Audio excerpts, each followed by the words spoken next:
warahmatullahi wabarakatuh. Selamat pagi. Perkenalkan, saya Novia Nurhalisa, SSI MSI. Saya adalah dosen dari Program Studi Administrasi Bisnis, Fakultas Ilmu Sosial dan Ilmu Politik Universitas Lambung Mangkurat. Sebagai seorang dosen, tentunya tidak lepas dari Tridharma Perguruan Tinggi. Salah satu Tridharma Perguruan Tinggi yaitu adalah bidang pengajaran.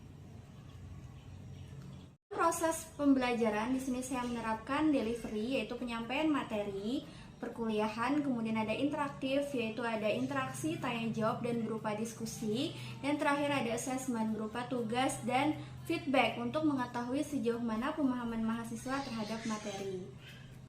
Salah satu mata kuliah yang saya ampu semester ini yaitu mata kuliah Bisnis Keuangan Syariah, yang mana mata kuliah ini diikutkan pada program Kampus Merdeka, sehingga dalam pelaksanaannya dilaksanakan secara online melalui media Zoom.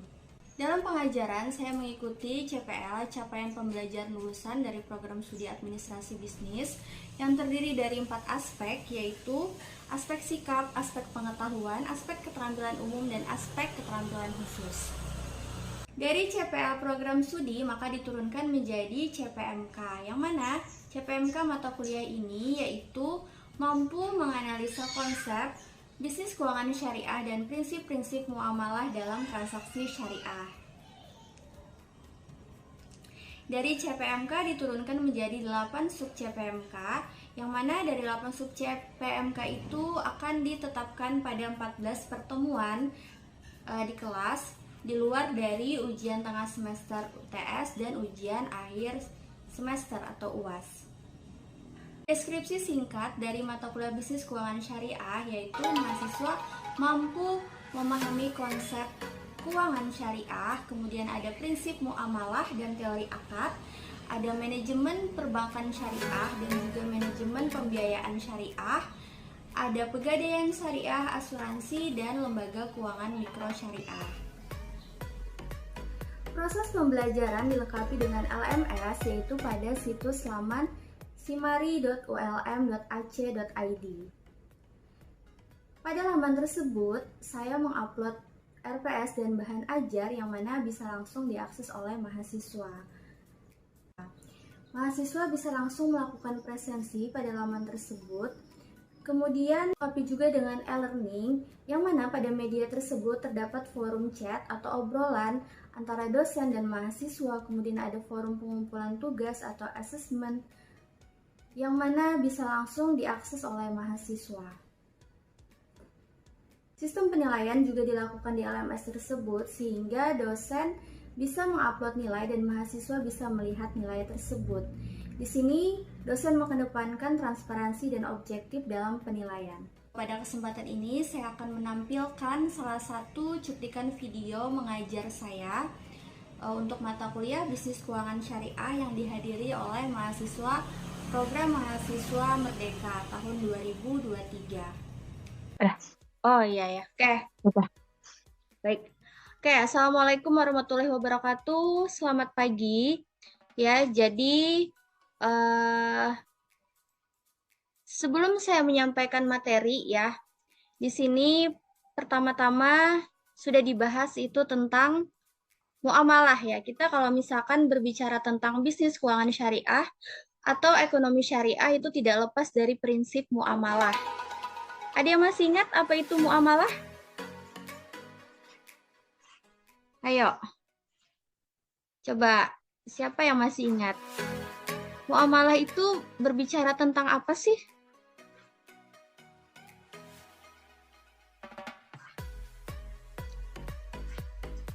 Ada?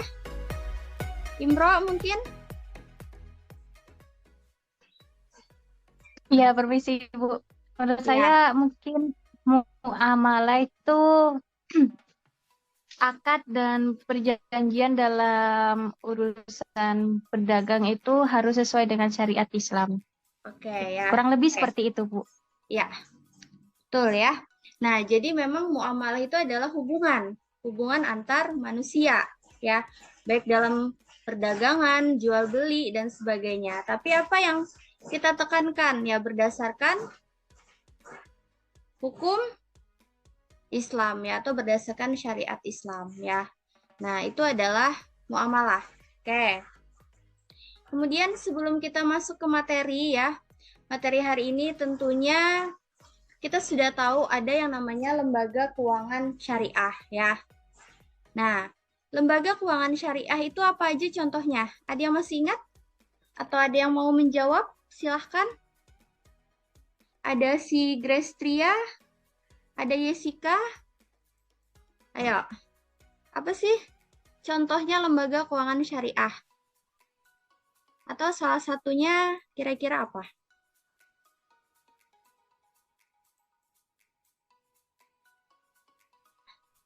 Ayo.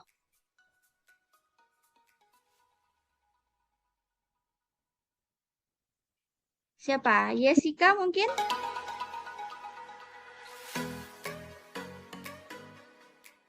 Atau siapa? Impro?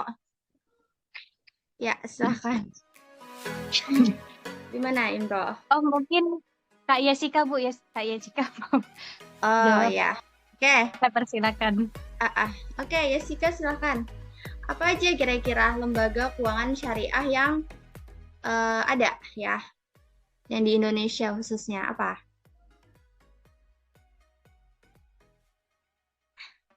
Masih belum di-mute ya ininya ya? Oh ya. BSI, Koperasi Syariah, Ya. Asuransi Syariah, Pegadaian Ya. Syariah. Jadi ada perbankan syariah ya, kemudian ada tadi pegadaian syariah, asuransi dan lain-lain. Nah, hari ini kita masuk ke materi perbankan syariah ya. Oke, baik Ibu share screen dulu ya.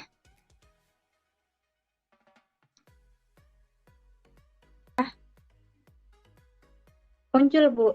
Muncul ya, oke. Sudah kita mulai saja ya. Nah, kemudian hari ini kita bahas tentang perbankan syariah. Ya, tadi sudah disebutkan ada yang namanya perbankan syariah. Ada itu BSI ya, yang kita kenal dengan BSI. Nah, di sini apa itu bank syariah ya? Otomatis bank syariah itu adalah bank yang melaksanakan kegiatan usaha secara syariah. Ya, artinya syariah berarti sesuai dengan prinsip hukum Islam ya. Kemudian juga di sini menyediakan jasa layanan dan produk berbasis syariah ya. Tentunya produk-produknya pun mungkin akan berbeda dengan yang ditawarkan pada bank konvensional ya. Nah, apakah di sini ada kredit? Ada tidak kredit di bank syariah?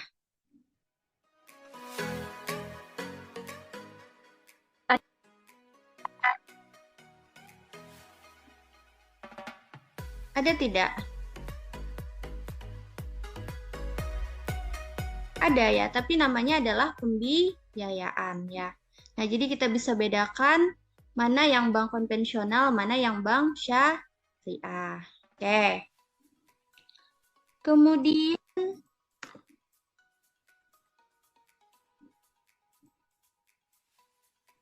kira yang membedakan bank syariah dan konvensional.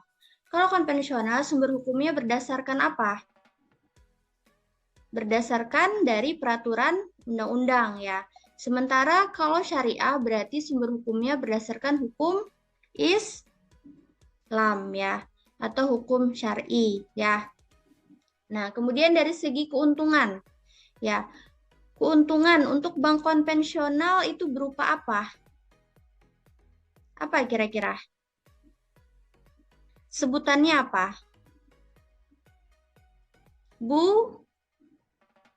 Bunga ya. Nah, sementara kalau di bank syariah itu keuntungannya berupa apa?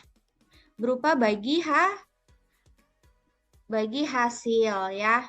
Nah, kemudian dari Dewan Pengawasan ya, kita tahu kalau perbankan itu diawasi oleh siapa? Ayo, diawasi oleh siapa sih perbankan itu?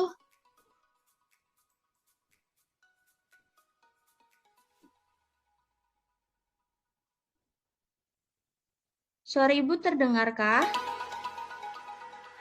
Terdengar, Ibu. Oke ya. Oke, Bank yuk. diawasi oleh Bank Indonesia, Bu. Bank Pusat. Bank Indonesia atau OJK sekarang? Hati-hati. Ya, jadi OJK. Nah, kemudian sementara bank syariah itu tidak hanya OJK, ada yang namanya Dewan Pengawasan Syariah ya. Jadi ada yang disebut dengan DPS ya.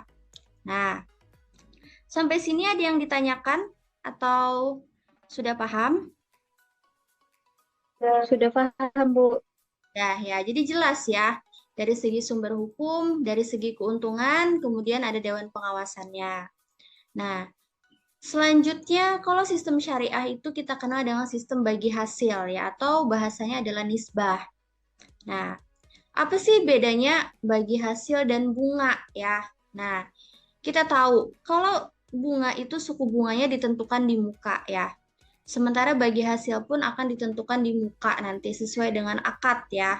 Nah, namun di sini bunga diaplikasikan pada pokok pinjaman ya. Atau misalkan dari full dana ya. Misalkan kita menyimpan dana di bank misalkan.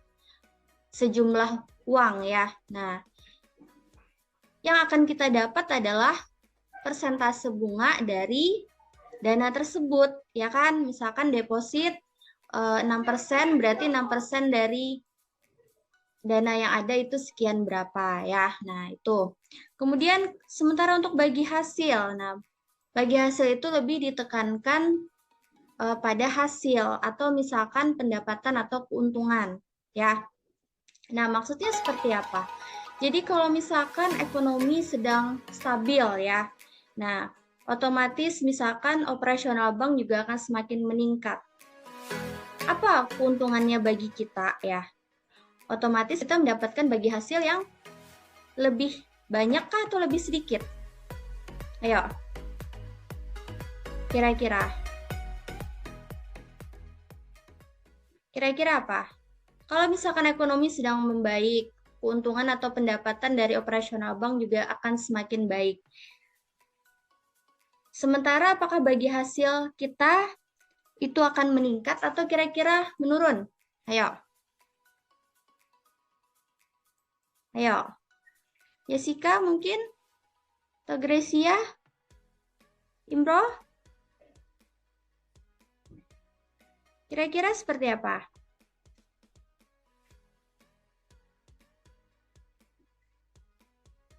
Gimana?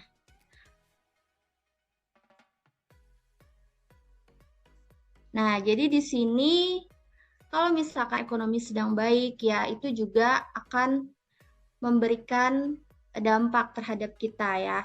Nah, bagi hasil pun juga presentasinya akan semakin tinggi ya. Sementara kalau misalkan di sistem bunga itu tetap ya.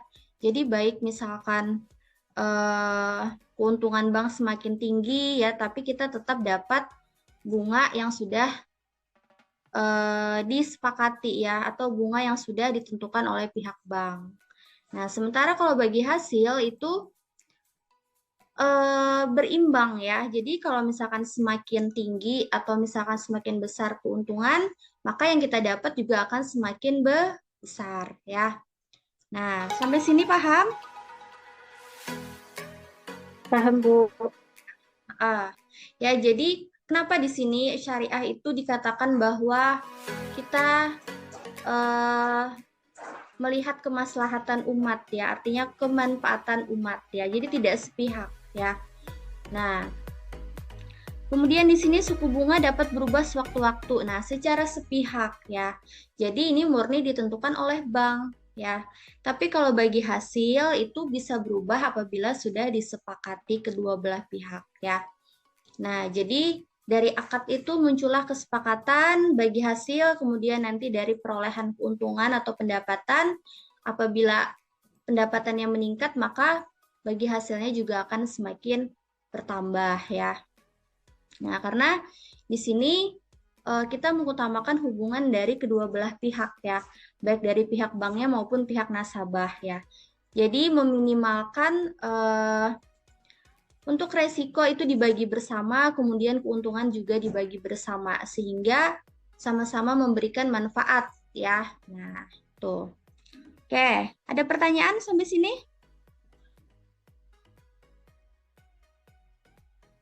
Ada pertanyaan? Belum Ibu. Belum ya. Oke, kita lanjut. Nah, tadi dibahas ada DPS, Dewan Pengawas Syariah ya.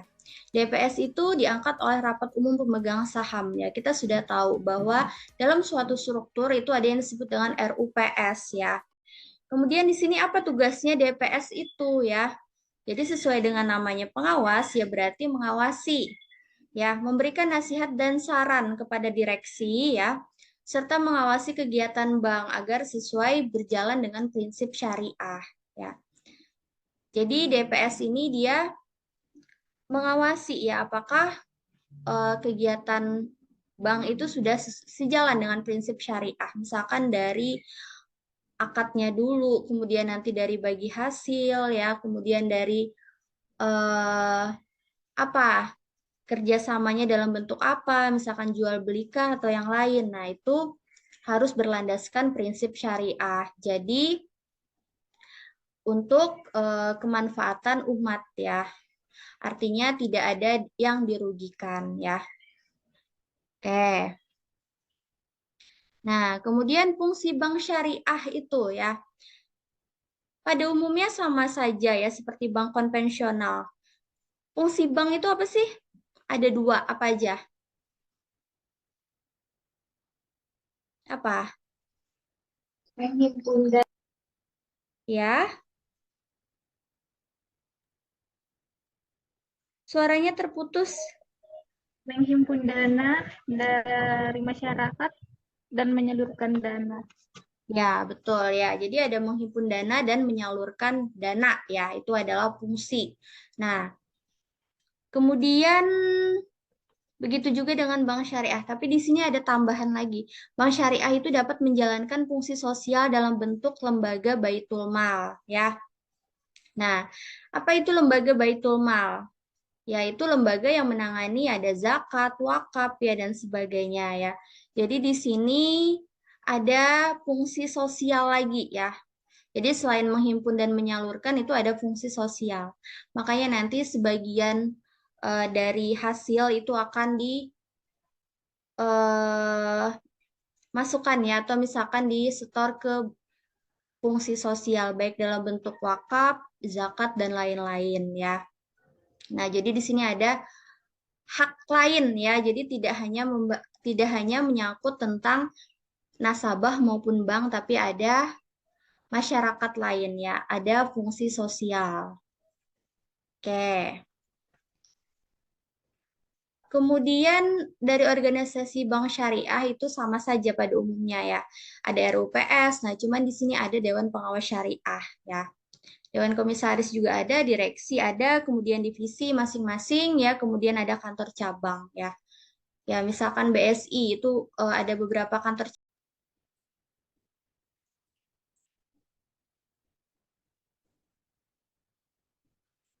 Nah, oke ya. Jadi untuk melihat sejauh mana pemahaman ya. Nah, nanti untuk tugas ya. Jadi ini tugas nanti minggu depan saja dikumpulkan dan kita bahas lagi ya. Kita bahas saja. Itu nanti coba diidentifikasi manajemen dana dari bank syariah ya. Nah, tadi kan dikatakan bahwa dana itu baik menghimpun maupun menyalurkan, ya kan? Tapi tadi ada juga fungsi sosial untuk bank syariah atau perbankan syariah. Nah, itu nanti coba diidentifikasi ya, kira-kira seperti apa sih fungsi sosialnya itu atau manajemen dana bank syariahnya seperti apa. Ya, nanti kita bahas dan kita diskusikan di minggu depan. Oke. Bagaimana? Sudah jelas? Izin bertanya Bu, untuk tugasnya ini individu kan? Iya, individu betul. Ya, karena orangnya bertiga ya. Kalau misalkan berkelompok berdua ya, kasihan nanti si Gracia sendiri ya. Oke. Ya, jadi nanti silahkan disiapkan, nanti kita bahas di minggu depan ya, insya Allah ya. Iya, Bu. Oke, baik. Itu saja ya pertemuan hari ini. Ibu tutup ya. Terima kasih yang sudah hadir. Wabillahi taufiq wal hidayah. Wassalamualaikum warahmatullahi wabarakatuh. Waalaikumsalam warahmatullahi wabarakatuh. Terima kasih, Bu. Baik, itu tadi cuplikan video mengajar saya. Saya ucapkan terima kasih. Wassalamualaikum warahmatullahi wabarakatuh.